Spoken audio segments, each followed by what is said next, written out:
mais que nul ne s'illusionne en pensant que Dieu, dans son grand amour, sauvera même ceux qui méprisent sa grâce. Seule la croix met en lumière le caractère excessivement odieux du péché. Que ceux qui prétendent que Dieu est trop bon pour rejeter les pécheurs portent leur regard sur le calvaire. C'est parce que l'homme ne pouvait être sauvé d'aucune autre manière.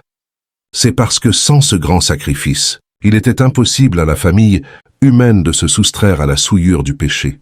C'est parce qu'elle ne pouvait pas rentrer dans la communion des êtres saints et en possession de la vie spirituelle.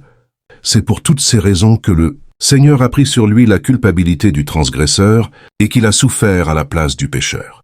L'amour, les souffrances et la mort du Fils de Dieu témoignent de l'énormité du péché. Il déclare qu'il n'est pas possible de se soustraire à sa puissance et qu'il n'y a d'espoir d'une vie meilleure que par l'abandon. De l'âme à Jésus-Christ, les impénitents s'excusent parfois en disant de certains chrétiens « Je suis aussi bon qu'eux ». Ils ne sont pas plus désintéressés, pas plus sobres, pas plus circonspects dans leur conduite que moi. Ils aiment les plaisirs et les jouissances autant que moi. C'est là se retrancher derrière les fautes d'autrui. Mais les défauts et les péchés des autres ne justifient personne, car un modèle parfait nous a été donné, l'Immaculé Fils de Dieu.